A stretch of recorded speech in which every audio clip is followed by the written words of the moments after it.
46 বছর দীর্ঘ সময় ধরে অজেয় থাকা এক রাজনৈতিক দুর্গ, যেখানে বারবার চেষ্টা করেও সফল হয়নি কেউ। কিন্তু শেষ পর্যন্ত সেই ইতিহাস বদলে দিলেন এক মুসলিম তরুণী।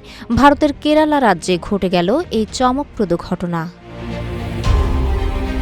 রাজনীতিতে 46 বছরের অজেয় দুর্গের পতন ঘটিয়ে ইতিহাস রচনা করেছেন ইন্ডিয়ান ইউনিয়ন মুসলিম লীগের তরুণ নেত্রী ফাতেমা তাহলিয়া। 4 মে ঘোষিত ফলাফলে দেখা যায়, কোজিকোড জেলার পেরাম্বরা আসনে তিনি ক্ষমতাসীন এলডিএফ জোটের কনভেনার ও হেভিওয়েট নেতা টিপি রামকৃষ্ণানকে বিপুল ব্যবধানে পরাজিত করেছেন।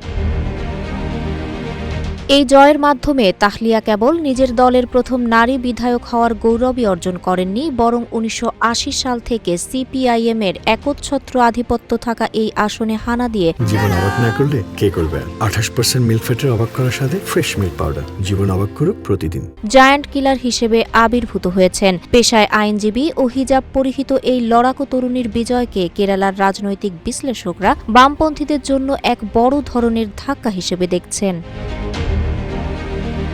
তবে এই জয়ের পথটি মোটেও মসৃণ ছিল না। নির্বাচনী প্রচারণার সময় তার বিরুদ্ধে সাম্প্রদায়িক প্রচারণার অভিযোগ উঠেছিল, যার পরিপ্রেক্ষিতে কংগ্রেসের নেতৃত্বাধীন জোট নির্বাচন কমিশনে অভিযোগও দায়ের করেছিল। তবে সব প্রতিকূলতা পেরিয়ে নিজের গ্রহণযোগ্যতা প্রমাণ করেছেন তিনি।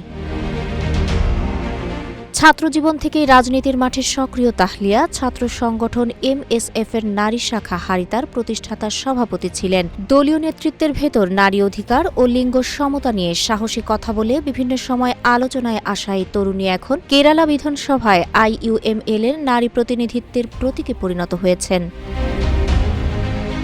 এই বিজয়ের মধ্য দিয়ে নতুন বার্তা মিলেছে রাজ্যের রাজনীতিতে। দীর্ঘদিনের প্রথা ভেঙে নতুন নেতৃত্বের উত্থান এখন আর অসম্ভব নয়।